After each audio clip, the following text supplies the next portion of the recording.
Well, good morning from St. Bart's in Midtown Manhattan. My name is Peter Thompson. I serve as the vicar and interim rector here, and whether you're joining us in person on Park Avenue or online at stbarts.org, it's an absolute joy and delight to welcome you to the forum, where each week we have sacred conversations about the things that matter. And it's a special delight this morning to welcome an old friend of mine, Edward Button, who is a countertenor in the King's Singers. The King's Singers will be singing a concert here at St. Bart's, their first New York City concert in nearly 6 years, this coming Wednesday at 7:30 p.m. I'll remind you later on, but you can go and buy your tickets at mmpaf.org.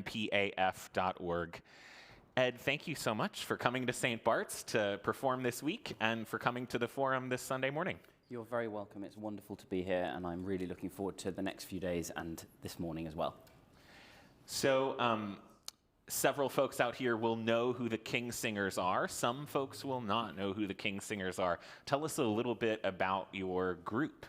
So the King's Singers are an a cappella group, which means we mostly sing without instruments, and we have been going since 1968. There are 6 of us, the same 6 all the time, so we don't have deputies, and we sing concerts all over the world and make recordings and have a great fun doing so every year, year in, year out. 58 years of history. Can you talk a little bit about why the King's Singers were founded, why they're called the King's Singers, and who you all are? So the King's Singers are named after King's College at Cambridge University. And the group started in 1968 when 6 of the choral scholars, so some of the lay clerks who sing the services at King's every day, wanted to continue singing after their time came to end at Cambridge and they graduated. And so they decided to keep going. They got some concerts, and eventually momentum was built that the group managed to arrange a full-time touring diary. And it was, I think, about 2 years later, it was a 3-month concert tour. Thank goodness we don't do that anymore. Our partners wouldn't be very happy if we were away for that long length of time. But it was about a 3-month concert tour of Australia that really put the group on the map. And ever since then, we've been touring the world, but not quite all. And you called yourself an a cappella group. Can you explain a little more about what that means? So a cappella is a word that means from the chapel.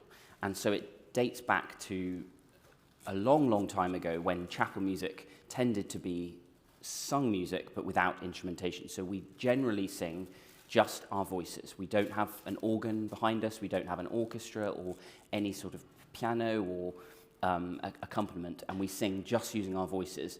And that means we can still do a huge variety of music from all over history. And occasionally you might even hear us, possibly in the concert on Wednesday as well, vocalizing instrumental sounds ourselves, which, depending who you ask, sound convincing or not.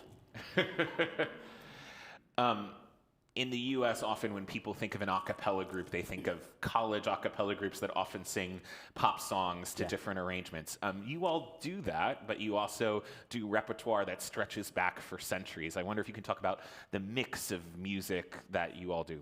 Yeah, so one of the greatest joys of being in the King's Singers is we have a eclectic and huge library, and it covers music from thousands of years ago all the way up to covers of pop songs in the present day.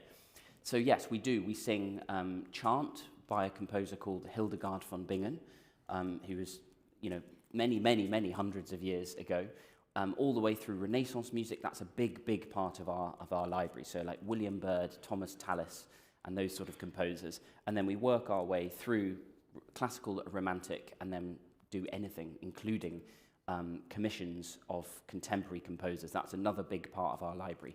Ever since the group has existed, we have asked current composers of the day to write music for us.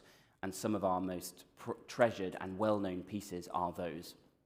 But yes, we also do folk, pop, jazz, spirituals, and all sorts. And so we get to explore and use all the different parts of our voice, which is a real pleasure. Yeah, and one of the distinctive things about the King's Singers is your unique mix of repertoire, I think. And our unique grouping of voices as well. We have 2 countertenors, a tenor, 2 baritones, and a bass. And it's quite an odd choice of singers, but it's pretty much because those are the 6 singers who at the start, as I mentioned, wanted to continue their singing after they left. And it's created a signature sound over those 58 years that even when members change, slowly but surely over the years, I think I was member 28 over that whole period, and now we're at member 29. But even as they change, the group keeps its signature sound. And actually, it is a signature sound because the group is quite low set. The second countertenor role, which I sing, is at times reasonably low. And so we have a very rich set of 5 voices, and then the first countertenor who sits on the top. And that's partly what creates our signature sound. What do you think has kept you all going for 58 years? That's a long time for a single musical group. Well, that's a very good point, because the job is hard. People see us on stage being applauded, and that's really wonderful and feels great. But there's a lot of difficult work that goes on behind the scenes to make the business work, to keep us, touring the world. And there's a lot of early starts, a lot of late nights, a lot of time away from home. But what keeps us going is our love of music and the power that music has to change people's minds, to bring people together. And in today's divided world, music has this incredible power to do that. The most basic example of that is our audience. We don't talk about, difficult subjects with our audience, but no doubt they are made up of people who have very different views on lots of subjects. But they are there together, watching a concert, sitting next to each other, and probably talking to each other in the interval and before and after. And so music has this amazing power to bring people from all different backgrounds together and find similarities rather than focus on differences. And it's that, as well as our love of singing and of the music we sing, that I think keeps us going and keeps the fire in the organisation that ultimately means we keep going. What do you think has kept the King Singers appealing over nearly 6 decades to audiences? Oh, that's a good question. I think it's probably that we take our audiences on an emotional journey. So when you come to our concerts, we don't just sing our repertoire in, at least nowadays we don't sing it just in chronological order. We try and tell a story through our programs. So it means that there's often some amazing shifts between different pieces and segues. And I think that means that we are able, through our music, to tell interesting stories. And that's at the core of what we do, programming interesting concerts. Now, you described yourself as a second countertenor. Yes. Again, some folks out there will know exactly what a countertenor is. Many folks will not. Tell us what it means to be a countertenor, to you specifically. So a countertenor, I'm going to use a bit of terminology, but then I'll explain it. A countertenor is someone who is generally singing in their falsetto. And hands up if you've heard of the word falsetto. Okay, some, not all. And falsetto is a particular type of sound that just uses the edges of the vocal cords rather than the full width of them. And it's what a man might sing if they're singing high. So, la is falsetto. Ya, that's my falsetto sound. Obviously, you can hear when I'm speaking, I'm not speaking in that register.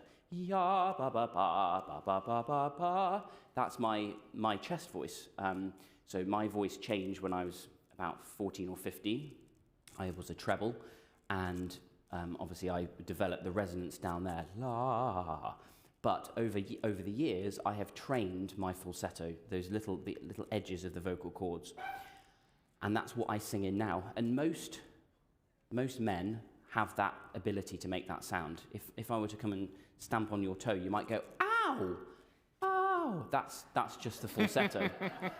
Most men have it. It's not special, really. It's just I've taken time and energy, to train that part of my voice. But what it means is I'm tending to sing the alto line. So in a choir, you have soprano, alto, tenor, bass as the most sort of basic disposition of voices. And I, as a countertenor, and most countertenors would sing the alto line. The equivalent for a female is contralto. But as I said, the general word for it would be alto. But in a way, that's a little bit too restrictive, because one's timbre, that sound of a falsettist, the sound, which is, all falsettists have slightly different timbre, of course. That's what gives our voice its unique quality. That doesn't necessarily fit neatly onto those soprano, alto, tenor, and bass voice parts.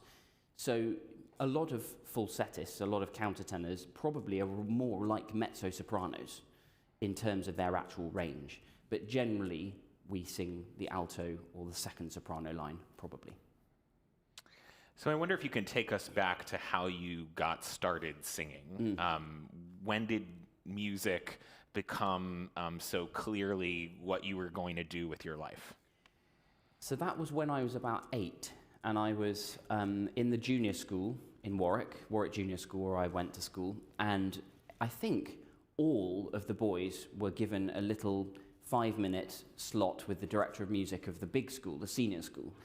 And I think after that, he decided that he would like to see if some of us could join the chapel choir. So my school has a little but quite beautiful chapel, and every Sunday we would sing services.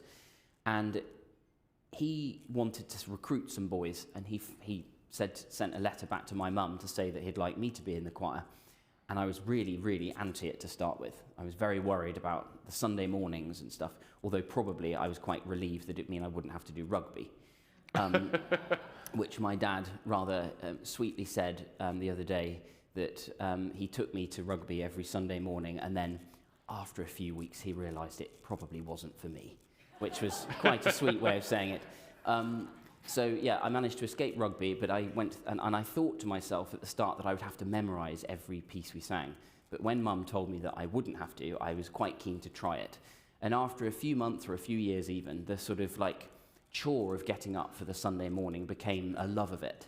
And it was probably at that point, I think, that my destiny as a singer was set.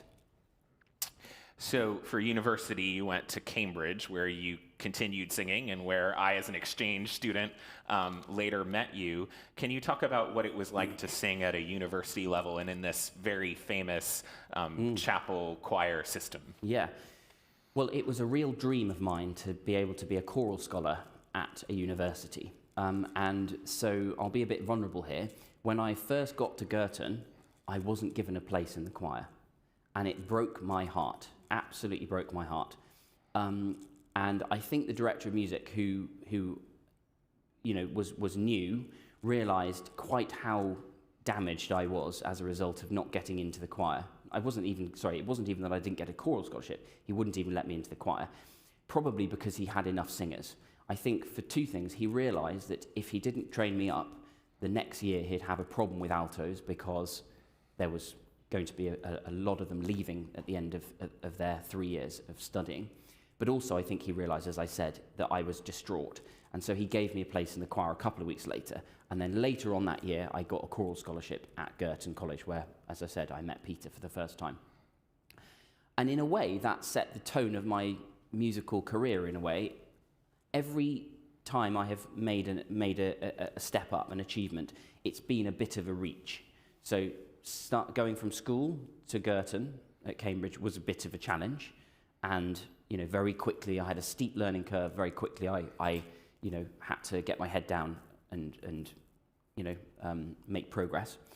And then when I left Girton, I had the most incredible opportunity, which is probably the reason I'm sitting here today, to sing at King's College, Cambridge, where the King's Singers were actually founded, and where I'm sure lots of you know there is a broadcast both on the TV and on the radio to many, many millions of people across the world every Christmas. And I had the great pleasure of auditioning for Stephen Cleobury, who sadly died a few years ago, who was the director of music at King's when I was there. And I had a glorious year singing the services, 7 services, touring and broadcasting and doing recordings with King's. But that was a big stretch for me, a huge stretch. And then probably going into the King's Singers was yet another example of that for me. So how did King's happen? Because often the choral scholars are students at college. In your case, you finished your 3-year degree, you stayed in Cambridge, and you joined the choir. How did that happen, and what was that year like? So I was going to start a job that September as a fundraiser at Pembroke College, And around the same sort of time, that's when Stephen had an issue with his alto line. And one of them sadly had to retire from the choir. So he had a gap. And it takes years to recruit these singers. And so he didn't have that. So he was looking to find someone at short notice. So that's how I got involved. And it was quite scary, actually. He said to me, come and audition, and depending on how the audition goes, you can sing the service afterwards. So I was like, I know, there's a lot of pressure here. Thankfully, I did get to sing the service afterwards. And it was just so special. I mean, walking into that incredible chapel every day for that year and a bit was just amazing. It's a bit like here, walking off the busy streets of New York City into this sanctuary of peace and quiet and music making and friendship and community. It was exactly the same. Cambridge is not quite as busy as New York City, but it's still full of people bustling from here, there, and everywhere, tourists, and it was just so special. And King's was a brilliant example of where the music was there to serve the worship, and it was always that way around. People, have this idea that the choir is the showpiece, but actually we're there for the people who are at the service. And thankfully, King's gets a very good congregation all the time, made up of the college, the community around Cambridge, and lots of tourists as well. And it was just such a pleasure. So you mentioned the famous Festival of 9 Lessons and Carols, which is how many Americans know King's and the choir at King's. Yeah. I believe you got to sing it twice because of a special kind of COVID plan for that service. Can you talk about what that service specifically is like, and what it's like to actually be there for this famous moment so many have heard about? Yeah. Well, over the course of the Christmas period, Stephen was very tactical in the way he planned the music, so we had a good chance to get to know it really well for that year, so that by the time the red light was on Christmas Eve, the music was in our blood. So there was lots of things that happened over the course of that December that meant we were really well practiced, including actually the TV program. So the TV program was organised in late November time or early December. So as I said, there's a TV program and then there's the broadcast. The TV program is pre-recorded, and so we got a chance to have a go at lots of the pieces, and then there were a few retakes afterwards. And in a way, that was a more scary experience because there were these big cameras right in your face coming up to you as you were singing. And by the time that 9 Lessons and Carols on Christmas Eve was there were just a few microphones dotted up in the chapel, and you couldn't really see them. And there was just a single red light near the organ where the producer was sitting. And so by that point, it was just a normal service. It wasn't anything special to us. And we were so well practiced. And it's the same in the King Singers now. When we have broadcasts, we don't get all het up about it. It's just another concert, and the people that are there to watch it are just as important as the fact that it is a broadcast. And it was the same that day. But it was incredibly special. The atmosphere, all of our families were invited to come to the service, and then there was a lovely dinner afterwards, and then we had to sing the Christmas morning the next day. There was another service. So we all stayed in Cambridge, sang the Christmas morning service, and then were able to go home and relax with our families. But it was very special. And you're right, we managed to in the King Singers, we were invited at very short notice to go to Cambridge in late November in the year of COVID, because the back row of the choir had got COVID. The Kings had done a very good job of keeping the back and the front row separate, so that they weren't having to all isolate if someone came down with the virus. So but the back row did get COVID, so we went and sang for the TV broadcast, which was very special indeed. I never thought I'd go back and do that for a second time, but I did, and it was a wonderful end to that very difficult year. So eventually you left Cambridge, moved to London, and you became a member of the Chapel Royal Choir. Can you talk about what is the Chapel Royal, and what was that experience like? So the Chapel Royal is the monarch's sort of, I think it used to be a set of priests that would travel around with the monarch in the United Kingdom. But many centuries ago, the Chapel Royal became sort of crystallized in 3 locations. St James's Palace, which is still a real royal working palace. And close to our linked parish, St. James's Piccadilly. Exactly. Yes. There is the Tower of London and then Hampton Court Palace, which are both former palaces that are now really tourist destinations.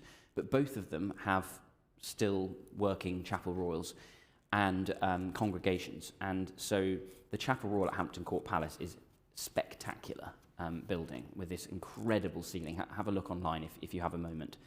And we would sing 2 services there on a Sunday. And again, my route into the Chapel Royal Choir, a bit like getting through the back door into King's and Girton, it was again sort of through a back door entry, in that I was going there to sing, to deputise for one of the altos, and they asked me in the middle of the day, would I be interested in doing an audition at the end of the day? Because, so it was the other way around. King's was audition, then service. This was service, then audition. And because they were doing a recruitment drive for an alto, and they were struggling. And so I did, and the next morning I was given the job.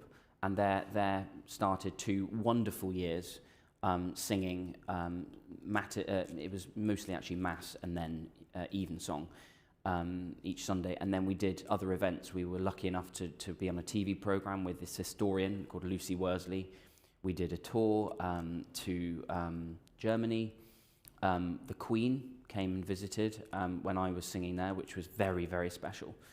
And to me, it was the most incredible respite from my day job, which at the time I was trying to transition from being a fundraiser at where I had worked at Pembroke College, as I mentioned, to being a lawyer.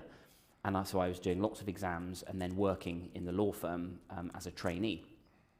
And so it was just the most wonderful respite from a very difficult and stressful city job to be able to at the weekend go and sing. And I had the most amazing experience on the day of that royal visit by the Queen and Duke of Edinburgh. It was my final law exam, and I asked the law school if I could sit my exam at the campus where the people who had special requirements did it, because whether they had to have someone write for them or anything like that.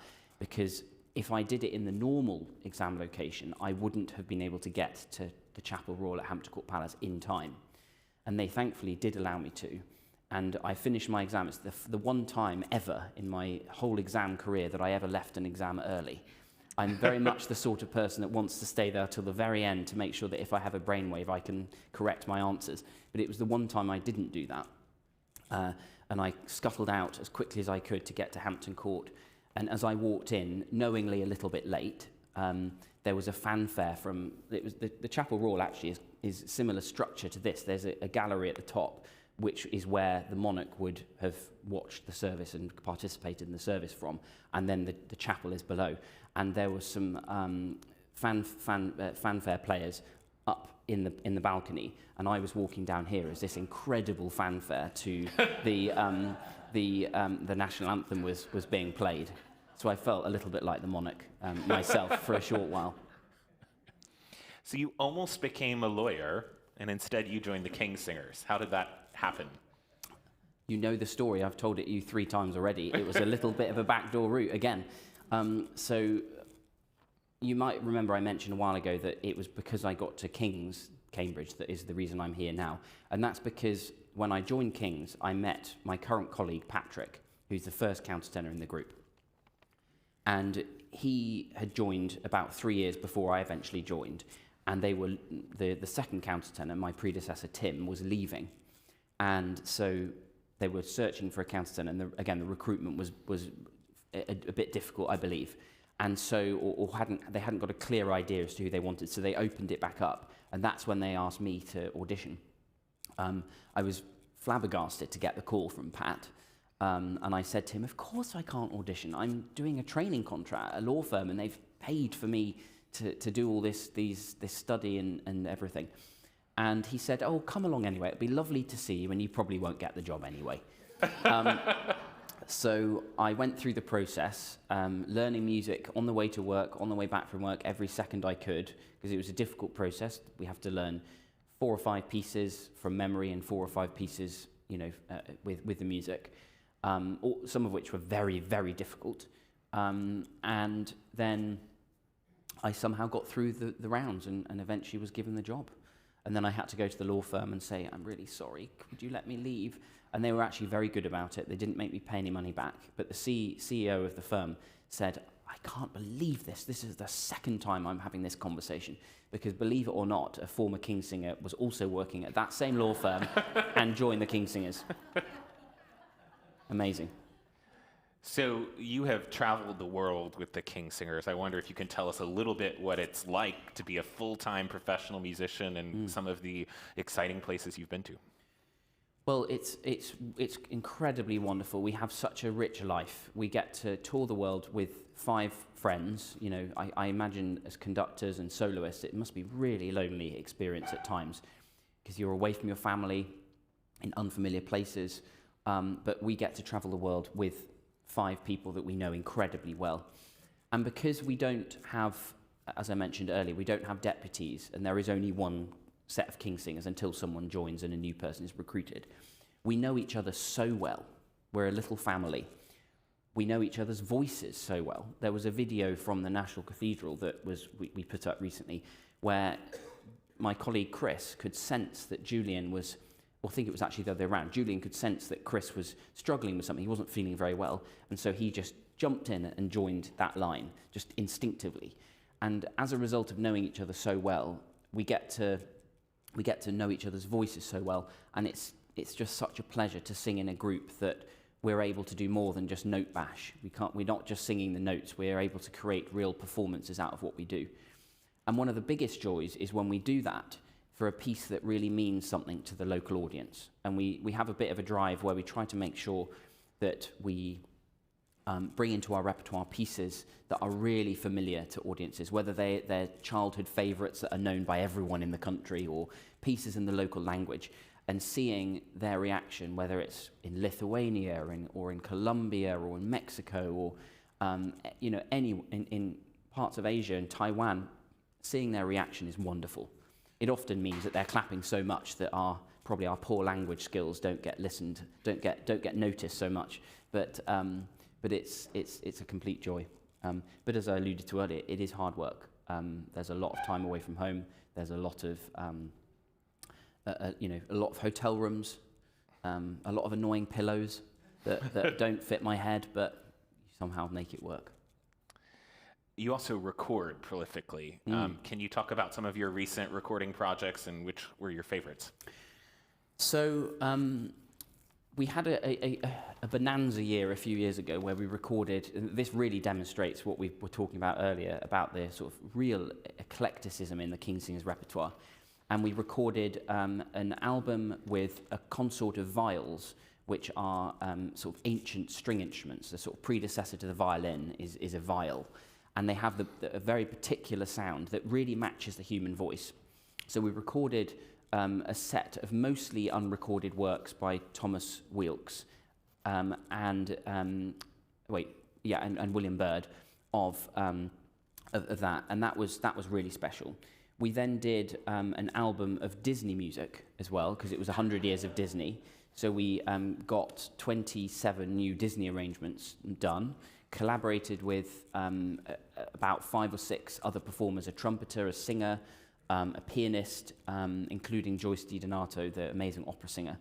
And that was really special. And then we did an album of Kingsingers commissions over the years that have all been in the spirit of sort of magic and wonder. And we did incredibly hard repertoire by George Ligeti that was very scary to record that, I'll tell you. And it's so difficult, this music. They're called the nonsense madrigals that were written for us by George Ligeti about 30, 40 years ago. And they are fiendishly difficult, to the point that he attended the first recording and admitted that some of the parts were too difficult for the voices, and they really were string parts, really. But we recorded them with Nigel Short, who's the director of Tenebrae and my predecessor. His ears are sensational, and his poor wife was listening to him play bits on the piano, and over many months. And then we actually had another recording session a few months later, where he realised we had made some mistakes, so he asked for some retakes. And when he sent them through, you don't know how relieved I was that my name wasn't mentioned very, very many times. Either because he thought he's got the best out of me, it's not going to get any better, or because I was actually singing it correctly. Hopefully it was the latter. But yeah, so that was a really amazing year of Renaissance music, Disney songs, and then heavy, hard-hitting, difficult King Singers commissions. But one thing that's been really lovely, the King Singers is of course a business, and all six of us run the business and have our own responsibilities. And I've, with my legal background, have often done quite a lot of boring legal and finances stuff. But over the last few years, I've been getting more involved in the forward-facing creative things, parts of the group. And one real pleasure recently was that I collaborated with my colleague Pat to record our latest album, which was released a few weeks ago, called Headspace. And it was music inspired by the church that has that we feel can give a real chance for space and mindfulness and meditation. And it was a real joy to be part of that.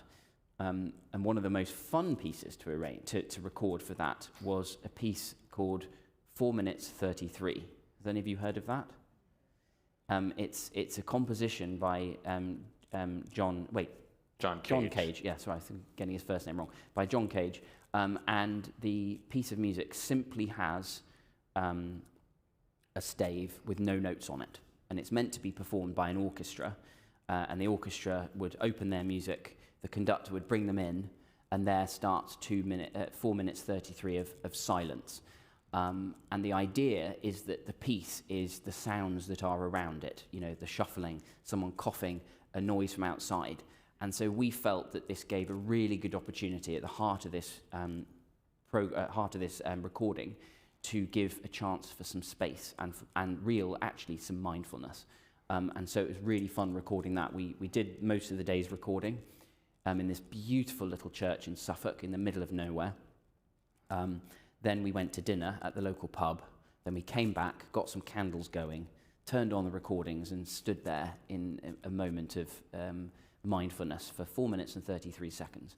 And we recorded it. And this time, our record label had recorded it before with an orchestra.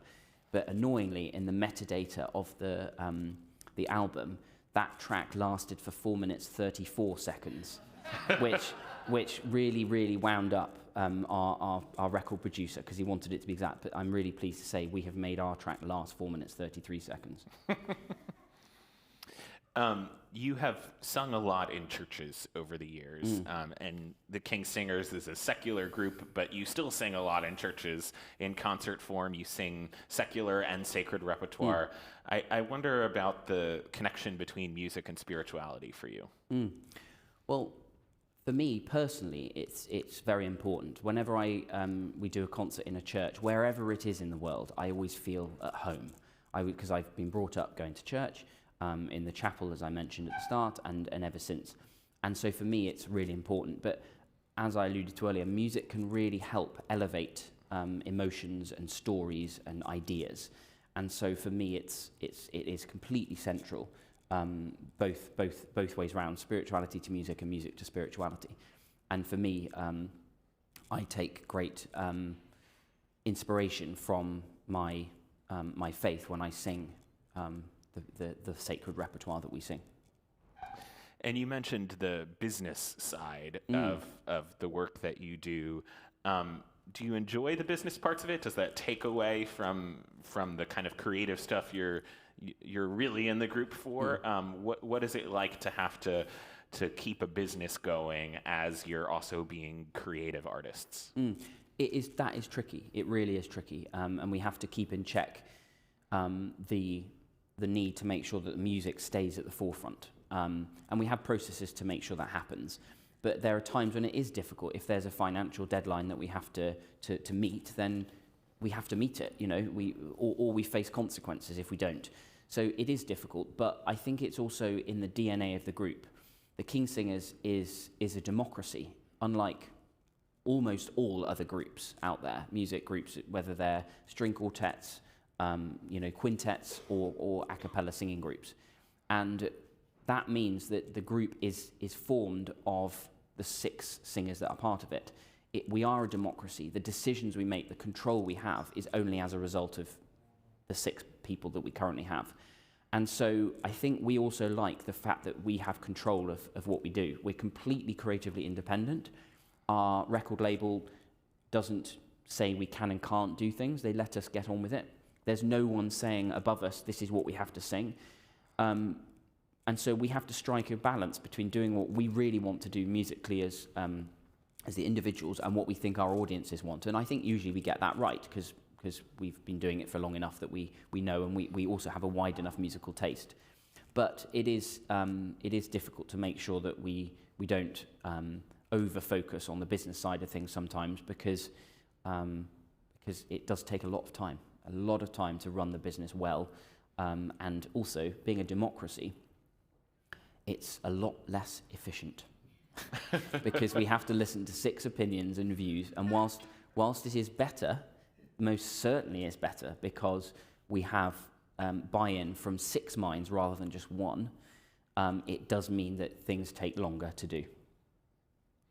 So we have a few minutes for your questions for Ed. If you're here in the room, you can raise your hand. Stephanie Terrell has question cards. She'll come around and then collect them and bring them up. If you're joining us online, you can type your questions into the live chat on YouTube, the comments on Facebook, or you can email me, pthompson@stbarts.org.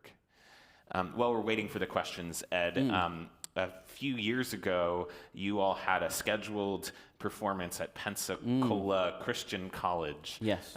You go all over the world to people with different opinions and cultural traditions, etc. This was the first time, I think, that the concert was canceled on such short notice. Yeah. Can you talk about what that experience was like? Yeah, so we had a concert in Pensacola in Florida, and we knew that particular place had certain ways of doing things, so we dressed accordingly, our program was created accordingly, and we were respectful. And just to say this from the outset, people have said, why would you go to places like that? Well, as I alluded to earlier, we feel that music has the power to bring people together, and so short of circumstances that really would prevent us from going somewhere, we want to be able to go and spark conversations.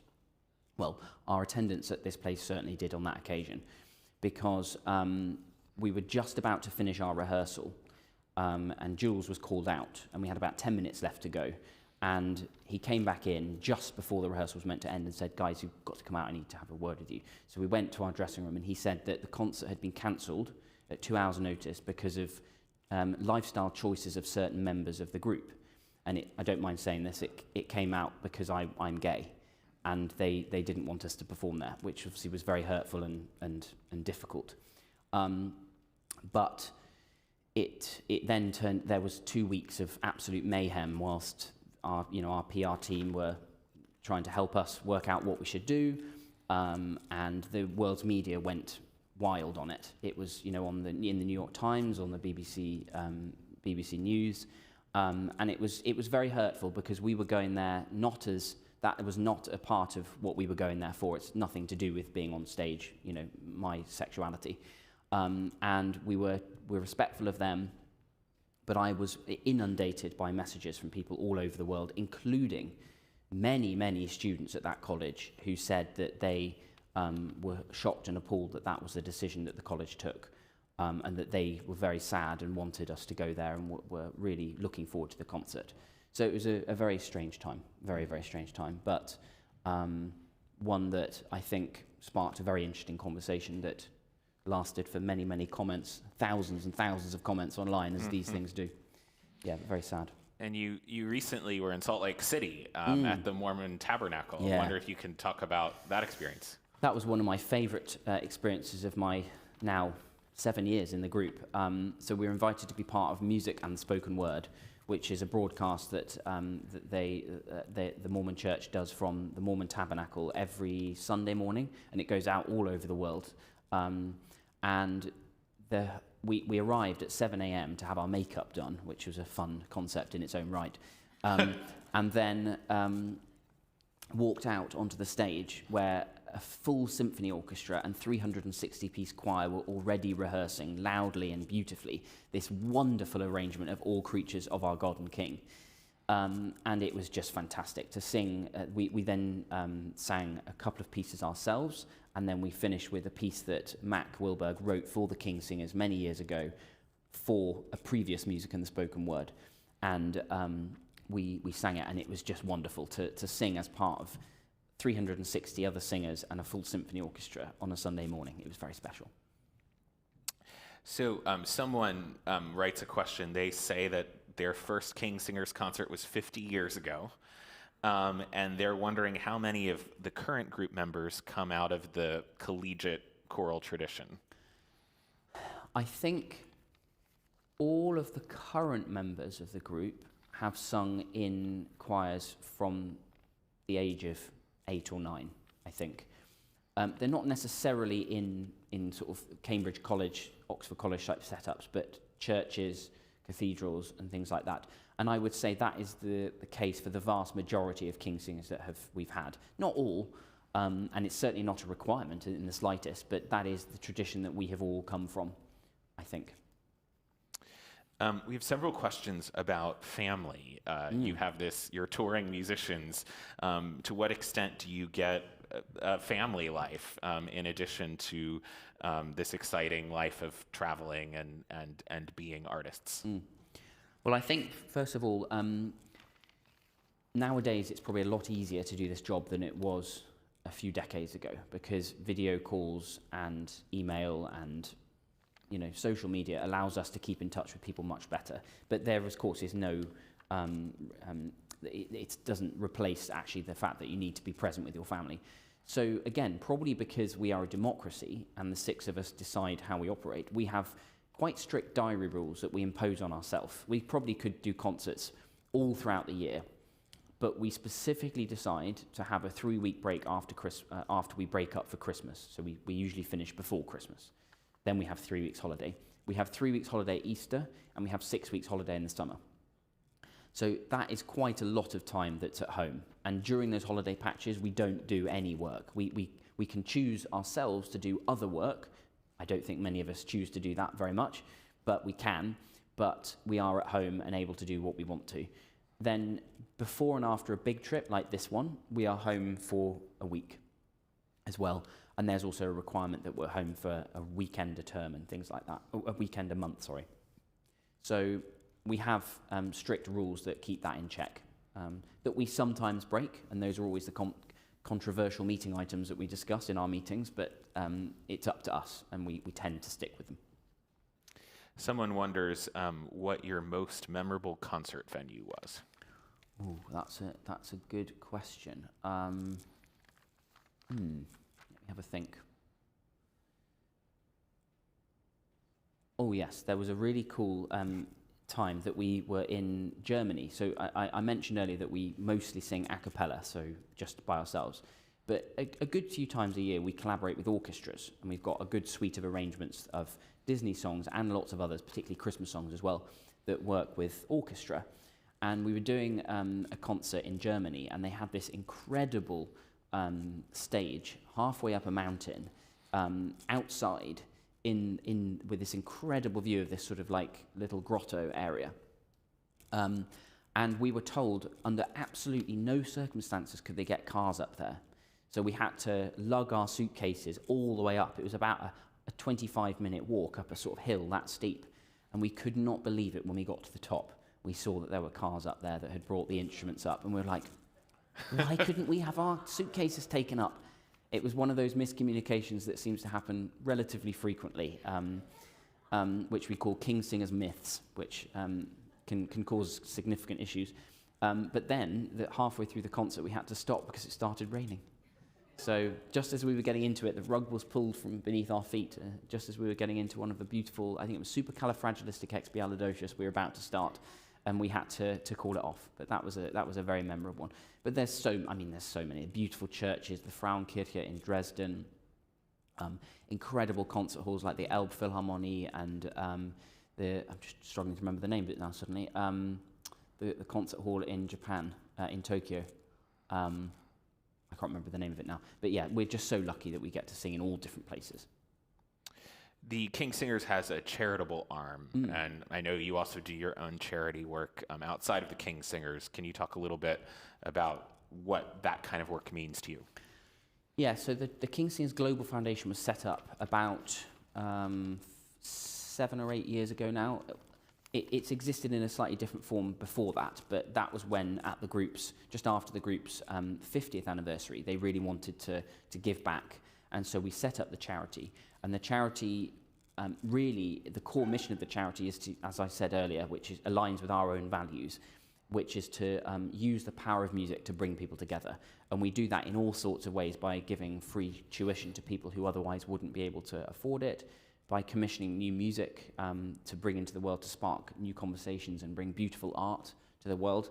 And we ran a composition competition a few years ago where we had over 300 entries from North America competing in various categories. And the foundation work really means a great deal to us, and we're putting it right at the centre of our 60th anniversary, which is coming up in a couple of years' time. And I can certainly say that some of the most rewarding work we do is when we do foundation workshops, as I said, for people who wouldn't be able to afford it otherwise. There was something we did in, which state was it now? Somewhere down south, and people had to come across the state lines from Texas, and there were some children who had never even left their county, let alone the state. And we bussed them across to where we were to do a workshop. And it was absolutely magical seeing for them that music was their thing, it was their home. These children were loving it and were learning, and some of them, might well go on to sing. We did another one of these in Hong Kong at a school, the Ebenezer School for the Blind, and there were children there, one girl particularly, who singing could genuinely have been a career for her. She had the most stunning voice, and it really made me feel special that we were helping possibly give her a life that she wouldn't otherwise have by being able to sing. And so it is very, very special, this work we do, and we love it. But I also, in my spare time, run a small charity that helps people with learning disabilities that was set up in memory of my late uncle, who died many, many years ago now. And again, it just brings me great joy that I can, in a small way, in my little area, help people. So we're out of time, but I wonder, as we end, if you can give us a preview of the concert on Wednesday for anyone who hasn't bought tickets yet. So it's a typically brilliantly eclectic program that we're singing on Wednesday. It will have music from some of these new commissions that I mentioned. One of the most difficult ones in our library, called Scenes in America Deserta by John McCabe, which has a very, very stressful opening for me and the other countertenor. He does it beautifully stress-free, but I'm very stressed when I do it. And we've then got music from Debussy, Ravel. We've got some beautiful arrangements of folk songs. So it's going to take you on a really interesting journey through lots of different scenes, as we've called them. And it will end in our typical close harmony style, where we'll give you some fun at the end of the concert, pop, spirituals, jazz, folk, and that sort of thing. All right, So Wednesday, yeah, February 4th at 7:30 p.m. You can get your tickets at mmpaf.org. Please join me in thanking Edward Button for being with us. Thank you. Thank you so much, Ed, and thank you all for being here. We hope you'll stick around and join us for worship at 11 a.m. There is no forum next week because the annual meeting will take place during the 10 a.m. hour. On February 15th, Meredith will be joined by curators from the new exhibition called Spectrum of Desire at the Metropolitan Museum of Art. We'll see you then.